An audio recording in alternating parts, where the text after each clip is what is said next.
Welcome back to Major Intonio's presentation of History of Chivalry and the Crusades by G.P.R. James. Chapter 8. The Crusaders in Antioch had reason to regret they had not at once marched onward. A pestilence began to spread in the city, and multitudes were buried every day. Among the first was the venerable Bishop of Puy, whose high qualities of mind and excellent character as a priest had given much dignity and strength to the enterprise. Many celebrated knights also fell victims to this plague, and all the dissensions and crimes that indolence acting on semi-barbarians can produce begin to spring up within the walls of Antioch. To effect some change, the chiefs agreed to separate and to canton their men in the countries round about. Bouillon proceeded to reduce all Cilicia to obedience and carried on a desultory but successful warfare against the Turks. Godfrey led his men to the assistance of the emir of Hejaz, who solicited his aid against the Sultan of Aleppo. Being joined by Baldwin and by some auxiliary forces from Antioch, Godfrey succeeded in delivering the emir, who was besieged in his fortress by the Sultan. Hejaz was then placed by the prince under the protection of his new allies, whom he found somewhat exacting in their friendship. The plague still raging in Antioch, Godfrey turned his steps towards Edessa, the principality of his brother Baldwin, to whom he was now fully reconciled. After a short repose at Turbessel, he engaged in the wars which his brother was carrying on against the Turks, whose dominions surrounded Edessa, and also punished Pancrates for the rapine which he had for some time exercised with impunity against all parties. The other princes in various bodies carried on the same separate hostilities against the Saracens, and many towns were added to the Christian dominions. The time fixed for the march of the general army at length arrived. But, whether from a taste for the desultory sort of warfare to which they had now habituated themselves, or from the hope of still receiving some aid from Europe, the Crusaders tarried on their way and laid siege to Mara. The Moslems made a brave resistance, and the Latins, having with their wonted improvidence begun the siege without any supplies whatever, were soon again reduced to famine and the most horrible cannibalism. At length, Mara was taken by storm on the arrival of Beaumont and his forces. The slaughter was terrible, and a repetition of all the scenes on the taking of Antioch was here enacted with many circumstances of aggravation. New disputes now arose between Beaumont and the Count of Toulouse upon the possession of Mara, the Prince of Tarentum refusing to give up the portion of the city he had conquered, till Raymond should yield the towers which he still held in Antioch. Days and weeks passed in these unworthy contests, other chiefs attempting in vain to reconcile the two ambitious princes. At length the people, indignant at the conduct of their leaders, broke out into revolt and destroyed the fortifications of Mara, in spite of all that could be done to prevent them, vowing that it, at least, should not be a new cause of delay. They declared also that they would choose a chief for themselves, who should conduct them to Jerusalem.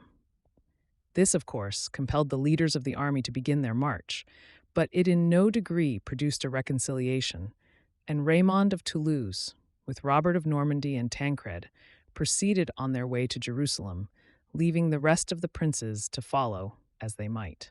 Town after town submitted to Raymond, but Arcas proved a stumbling block to his glory, and resisted the efforts of all the force he could bring against it.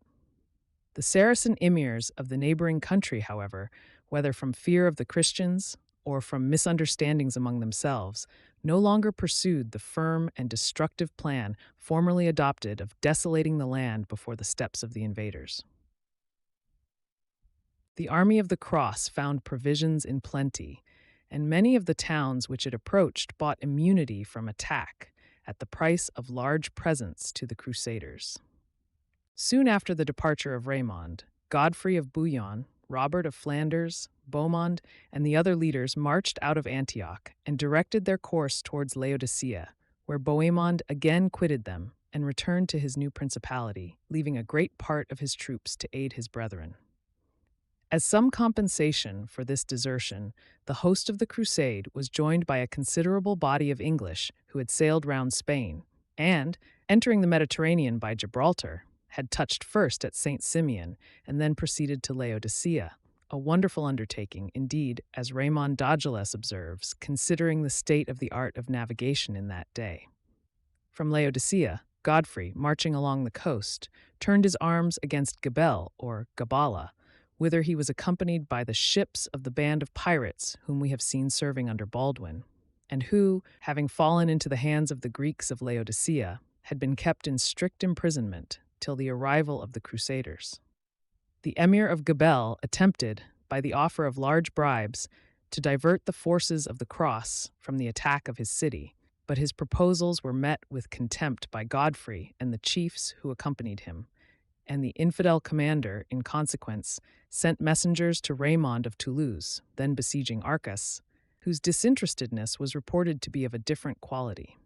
Raymond, always fond of gold, caught at the bait held out, and immediately agreed to draw his fellow crusaders from Gabel by artifice. He lost no time, therefore, in sending word to Godfrey that an immense body of Saracens was marching down against his Provençals under the walls of Arcas. This tale, of course, caused Godfrey to raise the siege of Gabel and hasten to the assistance of his comrade. On his arrival, however, Tancred and the other knights of Raymond's army undeceived the Duke of Lorraine, who, indignant at the treachery of the Count of Toulouse, renounced all communication with him and withdrew his men to the distance of 2 miles, resolving to give him no aid in the siege of Arcas. Tancred, at the same time, disgusted with the avarice of the Count, who withheld from him the recompense he had promised for his services, retired with the 40 lances that accompanied him and joined himself to Godfrey. New disputes of every kind arose among the leaders, and as Raymond of Toulouse affected a sort of spiritual superiority, as guardian of the Holy Lance that had been discovered at Antioch, its virtues and authenticity were manfully denied. Peter Barthélemy, who had found it, had vision after vision, till his commerce with heaven drew so heavily on belief that men, even the most superstitious, yielded him no further credit. The business was investigated, and Barthélemy brought before a sort of council of inquiry, where he maintained his position, supported by the Count of Toulouse and his chaplain, our worthy chronicler, Raymond de Gilles, who, fully convinced of the truth of the miracle, unhappily proposed that his protégé should prove his virtue by the fiery ordeal. This was agreed to. Fasts and prayers succeeded. Peter walked through the fire with the lance in his hand, got frightened, stopped in the middle, and was burned to death. Some still believed, and declaring that their martyr had been pressed to death by the crowd, held to their credulity the more eagerly, because it was unsupported by anything like reason. The fame of the Count of Toulouse suffered as much by the affair of the lance as by his deceit in respect to Gabel. And the Crusaders, wearied with the delay before Arcas, determined to raise the siege and proceed to Jerusalem. In the meanwhile, the Emir of Tripoli, finding that the Christians were about to traverse his country, sent messengers to the leaders, begging them to spare his towns and fields, and offering abundant supplies, together with several rich presents. These proffers were so favorably received that the emir even visited the camp of Godfrey himself and concluded a treaty which was inviolably adhered to on both sides. At the same time, the deputies who had been dispatched to the Caliph of Egypt returned with very unfavorable accounts of their entertainment. The Saracen monarch still offered to join his arms to those of the Christians for the purpose of subduing Palestine, but it was evident that he proposed to enjoy the fruits of victory without participation. His envoys and the presents which they bore were sent back with scorn, the Crusaders declaring that they would conquer Jerusalem with the sword of Christ and keep it with the same. Ambassadors from Alexius were received also under the walls of Arcas, and by their lips the perfidious emperor dared to remonstrate against the cession of Antioch to Bohemond, who by this time had expelled the troops of Raymond of Toulouse and was in full possession of the town. The reply given to these messengers was not less haughty than that which had been sent to the Caliph. The emperor, the Crusaders said, had broken his most sacred oaths. He had neglected to succor them when succor was needful. He had betrayed the cause of Christ and violated his covenant with them. They could not, therefore, be bound by an engagement which he had not found binding on him, and they would neither stay for his coming, as he desired, nor would they yield him what they had conquered with their own hands. These measures of decision having been taken, Godfrey and his companions set fire to their camp and quitted the siege of Arches. Many of the Provençals abandoned Raymond and hastened after the rest, and the Count himself, though unwillingly, was obliged to follow. The noble sincerity and moderation of the Crusaders in their conduct to the Emir of Tripoli has not been dwelt upon sufficiently by those authors who have lost no opportunity of pointing out their cruelties and excesses. They entered a rich and beautiful country, where spoil of every kind lay around them.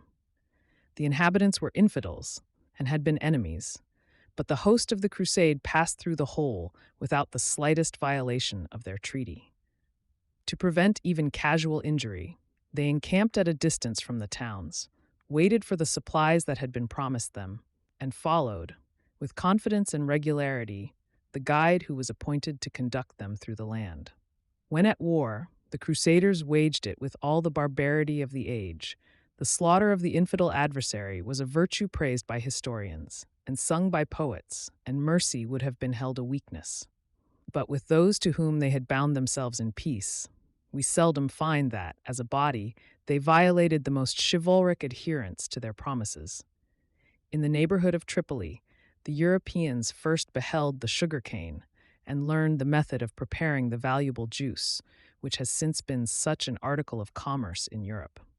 So great was the reliance between the people of Tripoli and the Crusaders that they mutually frequented the camp and the city during the stay of the army.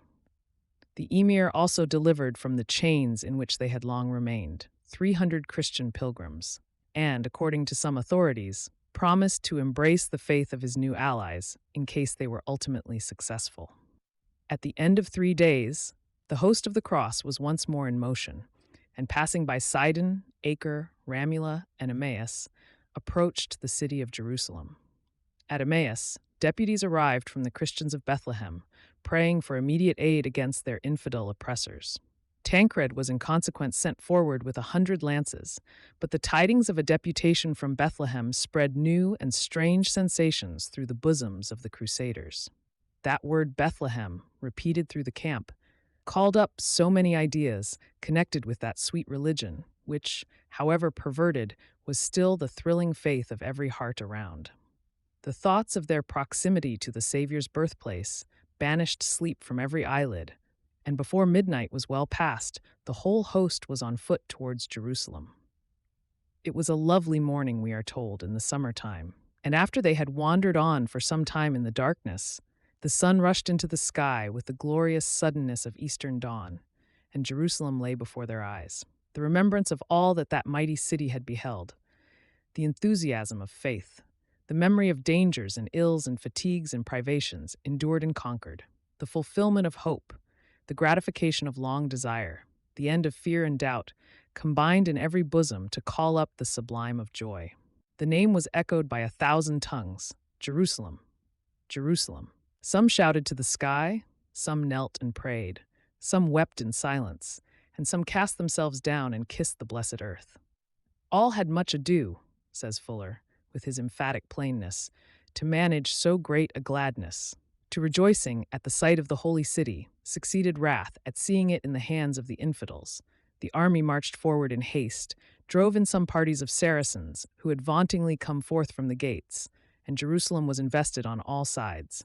Some of the people, indeed, approached barefoot, in deep humiliation, and in remembrance of the sufferings of him who had purchased salvation to a world by agony and death.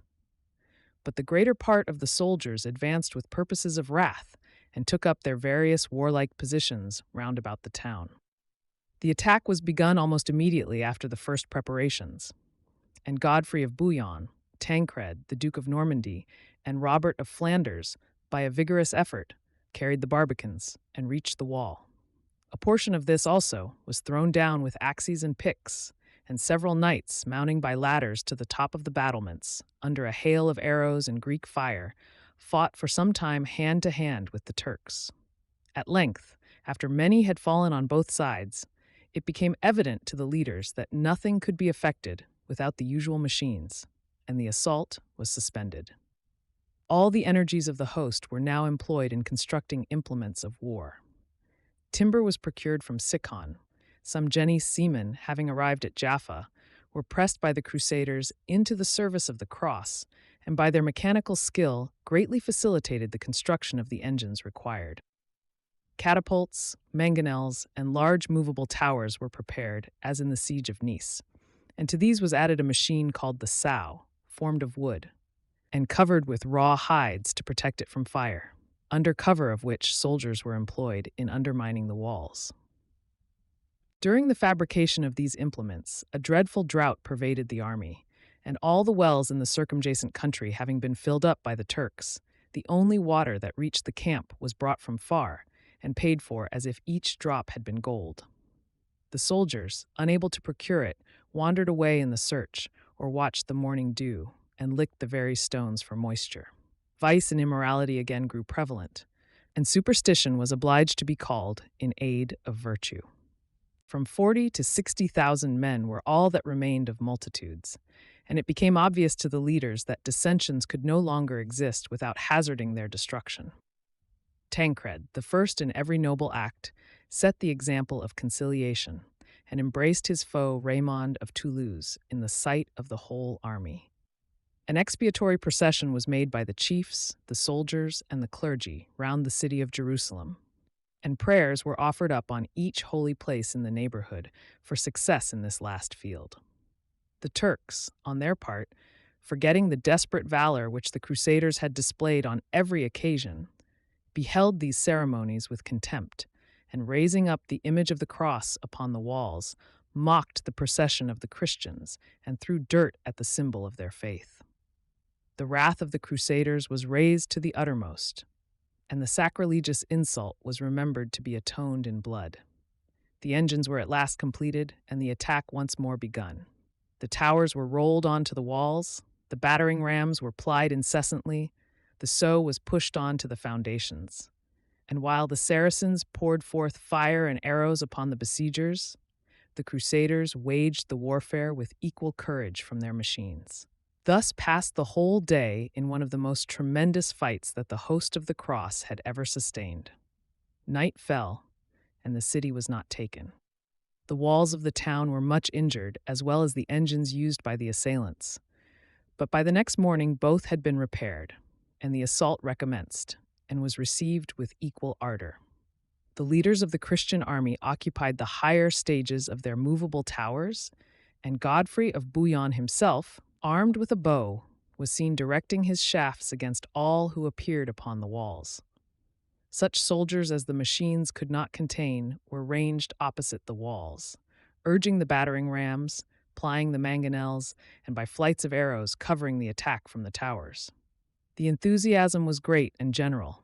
The old, the sick, and the feeble lent what weak aid they could in bringing forward the missiles and other implements of war, while the women encouraged the warriors to daring, both by words and their example, and hurried through the ranks, bearing water to assuage the thirst of toil and excitement. Still the Saracens resisted with desperate valor. For their homes and for their hearths they fought, and so courageously that when more than half the day was spent, the host of the crusade was still repulsed in all quarters. At that moment a soldier was suddenly seen on Mount Olivet, waving on the Crusaders to follow. How he had penetrated does not appear, or whether he was not the mere creature of fancy. The idea, at all events, instantly raised the fainting hopes of the Christians. Immense and almost supernatural efforts were made in every quarter. The tower of Godfrey of Bouillon was rolled up till it touched the wall.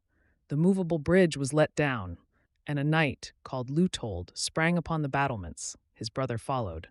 Another and another came to his support. Godfrey, Baldwin de Bourg, and Eustace de Bouillon rushed in, and the banner of the cross announced to the anxious eyes of the army that Christians stood upon the battlements of Jerusalem. Tancred and Robert of Normandy burst open one of the gates, while Raymond of Toulouse, almost at the same instant, forced his way into another part of the city by escalade. The Turks fought for a time in the streets, but then fled to the mosques and were in every direction massacred by thousands. It is dreadful to read of the blood which on that awful day washed the pavements of Jerusalem. The courts of the Mosque of Omar floated in gore, and scarcely the most remote and obscure corners of the city gave shelter to an infidel head. The soldiers remembered the impious mockeries with which the Turks had insulted the cross, and the leaders believed that they were doing God good service in exterminating the blasphemous strangers who had polluted the holy places of Jerusalem, persecuted and butchered the unhappy Christians of Judea, and desecrated the altars of God. To have spared them or their accursed race would have been considered impious, and Godfrey himself not only encouraged the slaughter, but aided with his own hand. An immense number of Saracens had betaken themselves to the Temple of Solomon, as it was called, and there had prepared to defend themselves to the last. But the pursuers were too strong to be resisted, and nearly 10,000 men are said to have fallen in that building. Those even who had climbed to the roof were sought out the next day, and several, to avoid the sword, cast themselves down and were dashed to pieces. Some authors mention a second massacre and greatly exaggerate the butchery that was perpetrated. In regard to this second massacre, there is much historical evidence to show that no such event took place, and I would fain believe that it was not the case. It cannot, however, be denied that the most humane of the Christian leaders in that age were taught to look upon all mercy to the infidels as an injury to religion, and it is beyond doubt that after the general slaughter committed on the capture of Jerusalem, Godfrey de Bouillon, with the other leaders and soldiers, washed away the marks of gore, cast off their armor, assumed the robe of penitence, and going to the Holy Sepulchre, offered up their prayers to the mild teacher of our beautiful religion, convinced that they had accomplished a great and glorious work, and consummated an acceptable sacrifice in the blood of the infidels. Such was the doctrine which, in that day, men were taught from their cradles. Such the strange interpretation put upon the gospel of peace. This concludes today's reading of History of Chivalry and the Crusades by G.P.R. James. Join us also the day after tomorrow for the subsequent part. Subscribe to Major Intonio's channel. Thank you for listening, and so long.